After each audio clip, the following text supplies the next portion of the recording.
Philippines के जीवंत और अक्सर अराजक द्वीप समूह में, जहां सड़कों की रंग-बिरंगी जिंदगी गहरी सामाजिक चुनौतियों से टकराती है, वहां एक छिपा हुआ संसार है जिसे बहुत कम बाहरी लोग कभी देख पाते हैं। एक ऐसा संसार जो लोहे की सलाखों, कंक्रीट की दीवारों और मानवीय हताशा की भारी भीड़ से भरा हुआ है, जो उन जगहों में ठूंस दिया गया है जो कभी इतने लोगों को समेटने के लिए नहीं बने थे। ये डॉक्यूमेंट्री यात्रा हमें देश के सबसे अधिक भीड़-भाड़ वाले जेलों के अंदर ले जाती है। शुरुआत मिंडानाओ के दक्षिणी इलाके में स्थित साउथ कोटाबाटो जेल से होती है और फिर सेबू की विशाल सुविधाओं की ओर बढ़ती है। ऐसी जगह जहां व्यक्तिगत जगह की अवधारणा एक कल्पना से भी आगे निकल चुकी है और जहां दोषी ठहराए गए और केवल आरोपित लोगों के बीच की रेखा रोजमर्रा की संघर्षपूर्ण जिंदगी में धुंधली हो जाती है। जब हम भारी सुरक्षा वाले गेट से अंदर कदम रखते हैं, कांटेदार तारों की परतों और सतर्क नजरों से घिरे हुए, तो हमें तुरंत मानवता की भारी घनत्वता का आभास होता है।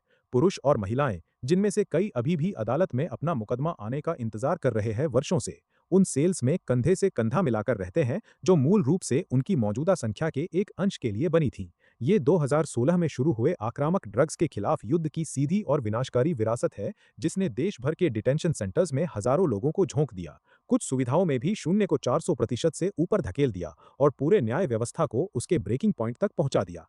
इन सुविधाओं के अंदर की हवा लंबे अनिश्चितता के वास्तविकता से भरी हुई है, जहां ड्रग पजेशन, तस्करी से लेकर हत्या या ह्यूमन ट्रैफिकिंग जैसे गंभीर अपराधों के आरोप में बंद लोग एक ही तंग जगह साझा करते हैं, एक जैसे यूनिफॉर्म पहनते हैं और एक ऐसे सिस्टम में नेविगेट करते हैं जहां न्याय बेहद धीमा महसूस होता है।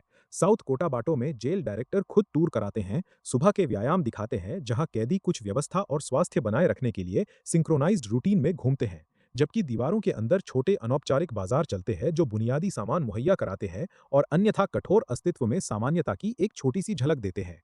कैदियों से इंटरव्यू दिल दहला देने वाली कहानियां सामने लाते हैं। एक युवक जो गुस्से में की गई हिंसा के एक पल के लिए दशकों की सजा काट रहा है, जिसने उसकी जिंदगी हमेशा के लिए बदल दी। 60 या 80 साल के बुजुर्ग कैदी जो अभी भी अपनी बेगुनाही का दावा कर रहे हैं उन मामलों में जिनमें कोई फैसला नहीं आया, और महिलाएं जो अपने बच्चों से अलग हैं, ड्रग संबंधी आरोपों या ट्रैफिकिंग नेटवर्क में शामिल होने के लिए सजा काट रही हैं।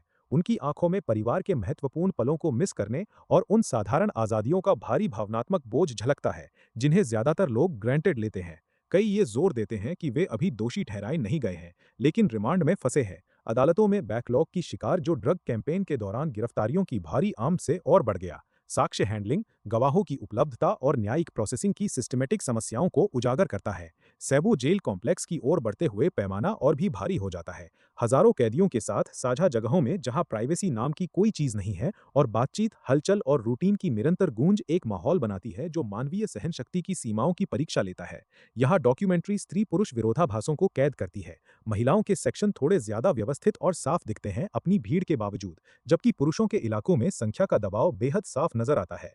कैदी अपने मामलों पर खुलकर चर्चा करते हैं, कुछ गंभीर अपराधों को मानते हैं जबकि अन्य दशक से ज्यादा समय बाद भी अपनी बेगुनाही पर कायम है, जो सिस्टम की दोहरी त्रासदी को दर्शाता है, जो दोषियों को सजा देता है और अप्रमाणित लोगों की पीड़ा को लंबा खींचता है।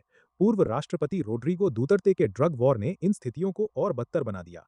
एक्स्ट्रा ज्यूडिशियल ऑपरेशंस में हजारों मौतें हुईं और जेलों में इतनी आमद हुई कि मूल रूप से कम लोगों के लिए बनी जगहें भर गईं, जिससे मानवाधिकार संगठनों की रिपोर्ट्स में सबसे भीड़भाड़ वाली सुविधाओं में अपर्याप्त भोजन, चिकित्सा देखभाल और स्वच्छता की बात आई।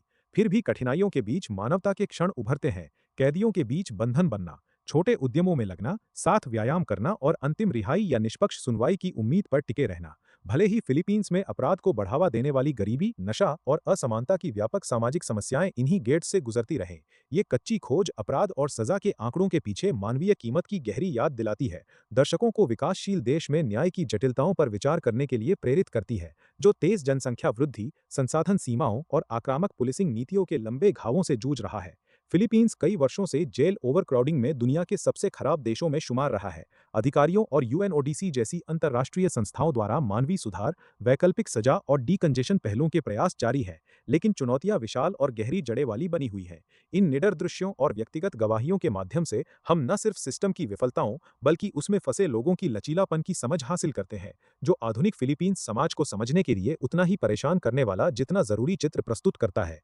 वीडियो क्रेडिट एक बार। सभी फुटेज और मुख्य अनुभव जो हट्टाब द्वारा डॉक्यूमेंट्री से लिए गए हैं। दखलत अख्तर सिजन मुक्तसबिल आलम, जहीम अल मुजरिमीन, जो हट्टाब। ये स्क्रिप्ट